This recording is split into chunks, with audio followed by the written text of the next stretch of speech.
Well, we've been saying morning prayer every day since the beginning of Lent.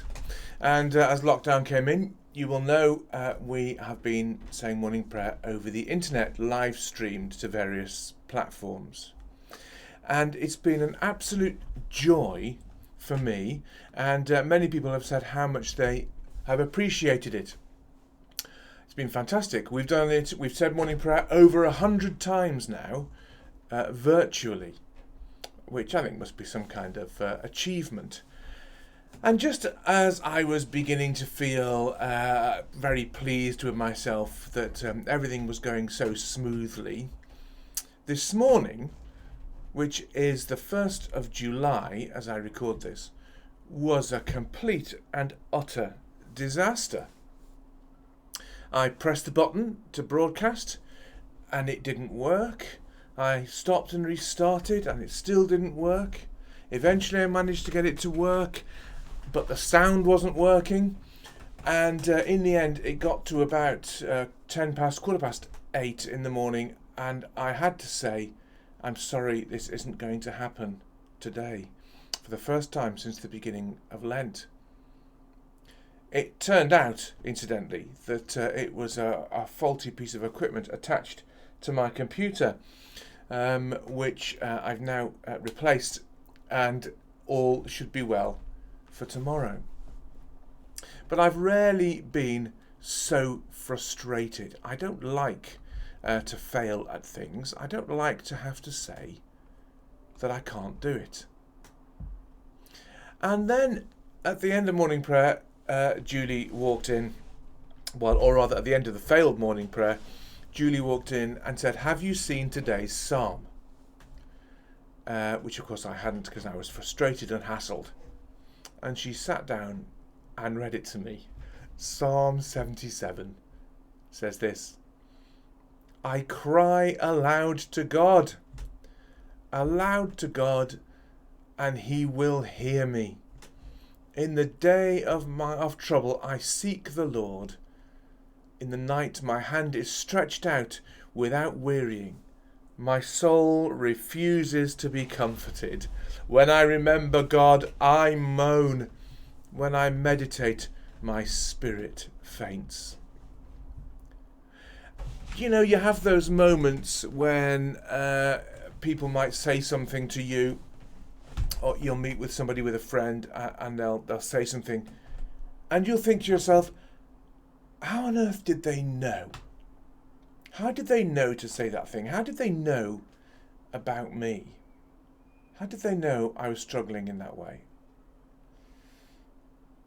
But you know, God is like that too, except that God really does know.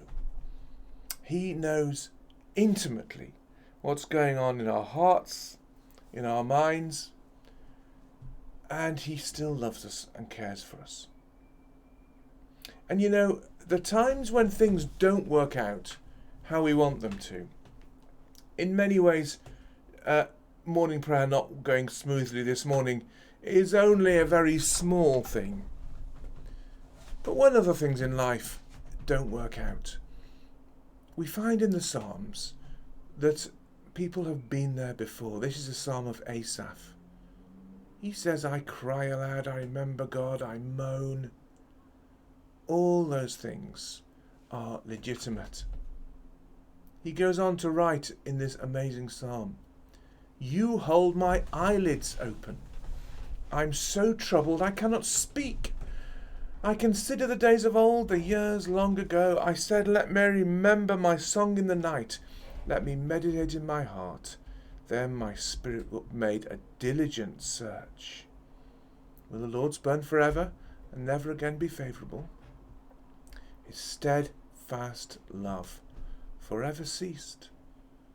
Are his promises at an end for all time? Has God forgotten to be gracious? Has he in anger shut up his compassion? See, sometimes when things go wrong, we can say, well, why has God forgotten me? Has God ignored me? Does he not know what's going on? Can he not see me? Has God changed?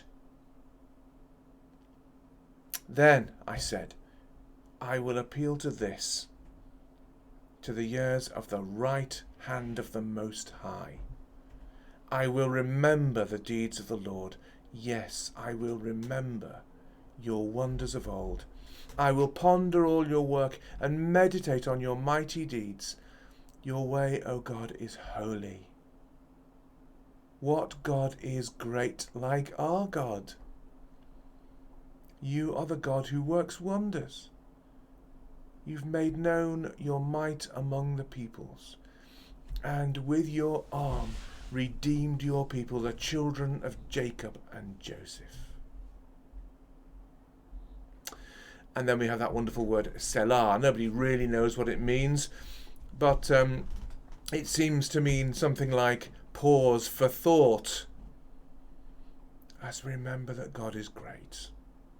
You know, whatever happens to me, if the things that I'm relying on to do what I want to do fail, God is still God. He's still our great and mighty God who has done wonderful things in the past and will do so again. Let's remember him and give thanks to him that he knows what's going on in our hearts and minds and lives and will bless us through them.